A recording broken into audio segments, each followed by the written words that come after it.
Alonso, a nombre del Grupo Parlamentario del Partido Revolucionario Institucional y con fundamento en lo previsto por los artículos 56 y 146 de la Ley Orgánica del Poder Legislativo del Estado de Guanajuato, presenté a la consideración de este Pleno la iniciativa de reformas, adiciones a diversos dispositivos de la Constitución Política para el Estado de Guanajuato en materia de implementación del Sistema Estatal Anticorrupción en lo sustancial, conforme a la siguiente exposición de motivos. A la siguiente. Por decreto gubernativo publicado en el Diario Oficial de la Federación el 27 de mayo del 2015, se reformaron, adicionaron y derogaron diversas disposiciones de la Constitución Política de los Estados Unidos Mexicanos en materia de combate a la corrupción.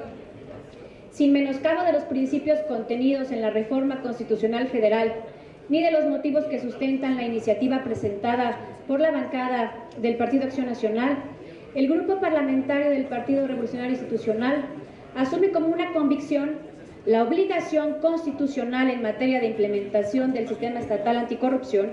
y busca traducir dicha obligación en la oportunidad para que los principios de la reforma federal sean solo el pivote, el basamento y el mínimo para que en el Estado de Guanajuato se amplíen sus alcances para edificar con la suficiente voluntad política que expulse todo asomo o sospecha de disimulo o gradualidad en su implementación, en forma tal que los esfuerzos no solo sigan acumulándose o se conformen con políticas públicas de buena voluntad. En este sentido, no nos conforma pensar que la corrupción sea solo un problema de tipo cultural, lo cual sería restarle responsabilidad a quienes tenemos el deber y el derecho de combatirla. Por ello, pretendemos que se incorporen al cuerpo normativo fundamental de la entidad auténticas y eficaces disposiciones constitucionales que más que directivas sean preceptivas, puntuales y concretas, a fin de que no solo se limiten a indicar una dirección al futuro legislador ordinario, sino una clara obligación para que en el andamiaje normativo secundario se conserve el espíritu del constituyente permanente, federal y local. Procede la oportunidad para hacer énfasis en que la iniciativa de reforma constitucional que proponemos, recoge algunos dispositivos existentes en la legislación secundaria, pero esto con un doble propósito. Primero, elevar dichos dispositivos secundarios a rango constitucional para asegurar la mayor participación y representación legislativa, además de un poco más de rigidez. Evitar entonces que sean trastocadas por el legislador ordinario. Y segundo, incorporar los mismos como elementos propios de nuestro sistema estatal anticorrupción. Los actos de corrupción trascienden a las meras conductas o situaciones para obtener provechos, prebendas o ventajas indebidas de carácter patrimonial o relacionadas con la debida transparencia y la correcta rendición de cuentas. Por tanto, la norma primaria no puede ser frágil en forma alguna y considerar solo la creación de estructuras o figuras que inhiban o sancionen toda conducta o desviación respecto del buen obrar, sino en asegurar la rectitud de ánimo de todo funcionario designado en quien se depositen, por ejemplo, las sensibles funciones de procuración e impartición de justicia y las de fiscalización, las cuales a nuestro juicio y de la innegable opinión pública deben despolitizarse y replantearse los mecanismos que así lo aseguren. No podemos soslayar que la corrupción, siendo un problema real, es también un problema de percepción, auspiciada desde el mismo diseño institucional y que la duda desde la vista ciudadana puede destruir cualquier intento de sistema. Por ello, estamos convencidos que el sistema estatal anticorrupción no solo tiene que ser sólido y eficaz, sino además parecerlo, para lo cual la presente iniciativa se impulsa la prevención desde la educación que imparte el Estado, mediante la formación cívica y ética, así como la neutralidad partidista de los titulares de los entes administradores de justicia, garantes de la transparencia y órganos de control, y sin olvidar mejorar el formato de la rendición de cuentas por excelencia, que es el informe de gobierno. El mayor propósito en la materia que ahora nos ocupa debe ser encontrar en la propia ciudadanía el mayor aliado del sistema anticorrupción. Sabemos que no obstante el andamiaje normativo y las estructuras burocráticas existentes concebidas para la fiscalización,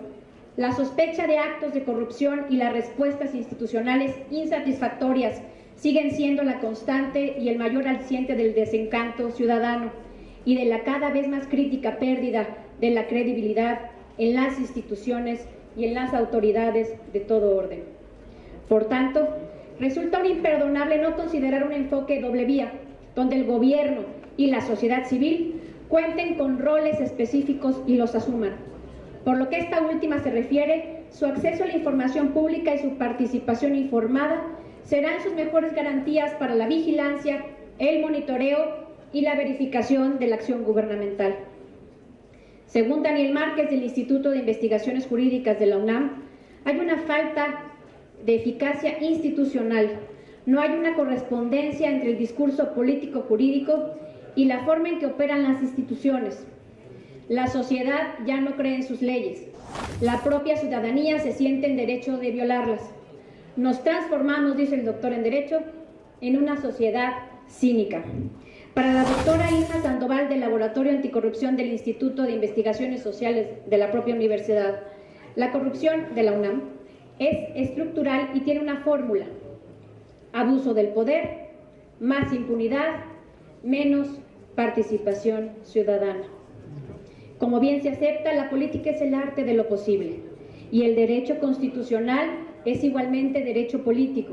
Por tanto, desde el Grupo Parlamentario del Partido Revolucionario Institucional hacemos un extenso y respetuoso exhorto a las diferentes fuerzas políticas presentes en esta legislatura, a los poderes del Estado y a la ciudadanía misma, para que mostremos la voluntad política de construir sin reservas, sin disimulo,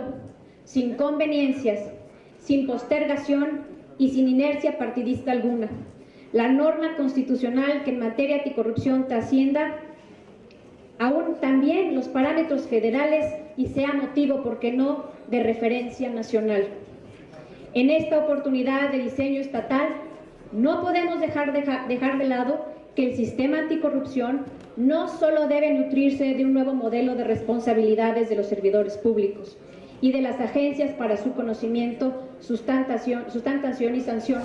sino que el tratamiento sistémico solo producirá la sinergia esperada si conjuntamos en dicho modelo de responsabilidades los pilares de transparencia y la rendición de cuentas, en forma tal que efectivamente se provoque una evaluación institucional que eleve el nivel de confianza de los ciudadanos, subrayo, y en sus autoridades, en su gobierno y en sus autoridades. En suma, no podemos decepcionar la espera ni la expectativa ciudadana. Por tanto, no tenemos otra opción distinta o inferior a una iniciativa que explique y contenga las respuestas legislativas apropiadas que inicien el nuevo rumbo que la sociedad desea y se merece. Una iniciativa con estos tintes sumará la participación ciudadana y en sentido contrario podríamos estar sepultando el resto de confianza que aún nos otorga la ciudadanía. La norma, aún fundamental, no sería suficiente. Aprovechemos la indignación ciudadana como un motor para un cambio inaplazable. No tenemos, señores y señoras, otra vía. Por último, es de señalarse que adicional a la armonización constitucional y conformes a la exposición de motivos, destacan la presente iniciativa los siguientes imperativos. Primero, la educación que imparte el Estado tenderá a fomentar la formación cívica y ética del ser humano. El Estado, como segunda parte, velará por la estabilidad de las finanzas públicas para generar condiciones favorables para el crecimiento económico y el empleo. 3. La disciplina financiera del Estado y de los municipios garantizará un endeudamiento responsable basado en el manejo sostenible de las finanzas públicas, así como la máxima publicidad de la totalidad de sus empréstitos y de sus obligaciones de pago. 4. El Estado y los municipios no podrán contraer obligaciones o empréstitos sino cuando se destinen a inversiones públicas, productivas y a su refinanciamiento o reestructuras, misma que deberá realizarse bajo las mejores condiciones del mercado. Para garantizar un endeudamiento responsable, como quinto, se creará un registro público único de deuda, con todos los empréstitos u obligaciones de todos los entes públicos, detallando como mínimo la información relativa al deudor, al acreedor, el monto, la tasa de interés, el plazo, el tipo de garantía, etc., así como lo que determinen necesarios para fortalecer la transparencia. En ningún caso el financiamiento podrá destinarlo al pago de gasto corriente. Toda la información pública en posesión de los poderes del Ejecutivo, Legislativo y Judicial y de cualquier autoridad, órgano estatal y municipal, incluyendo los órganos autónomos por disposición constitucional, partidos políticos, fideicomisos, fondos públicos, personas físicas o morales o sindicatos que directa o indirectamente reciba y ejerza recursos públicos o realice actos de autoridad estatal y municipal, sea pública y solo puedan reservarse temporalmente por razones de interés público y seguridad nacional. Octava, los comisionados del órgano garante del derecho a la información pública, los magistrados del Poder Judicial, los magistrados del Tribunal de Justicia Administrativa, los titulares de los órganos de control interno estatales y municipales, el secretario del Poder Ejecutivo con atribuciones de control interno y prevención de la corrupción, el auditor superior del Estado y el procurador general de justicia no podrán tener antecedentes como dirigentes partidistas o candidatos a cargos de elección popular durante los últimos 5 años anteriores a la fecha de su designación. Número 9, la facultad del Congreso del Estado para ratificar por el voto de las 2/3 partes de sus miembros presentes el nombramiento del titular de la Secretaría del Poder Ejecutivo con atribuciones de control interno y prevención de la corrupción y el titular de la Fiscalía Especializada en Combate a la Corrupción a propuesta del Ejecutivo del Estado. Décimo, la libertad para que la Auditoría Superior del Estado decida sobre su organización interna. Número 11, la facultad del Congreso del Estado para solicitar al gobernador del Estado ampliar la información relativa a su informe de gobierno mediante pregunta por escrito y citar a los secretarios de Estado y a los directores de las entidades paraestatales, así como al Procurador de Justicia, quienes comparecerán y rendirán informes ante el Pleno bajo protesta de decir verdad. Y la número 12, la obligación de los servidores públicos para presentar bajo protesta de decir verdad su declaración patrimonial y de intereses ante las autoridades competentes y en los términos que determine la ley.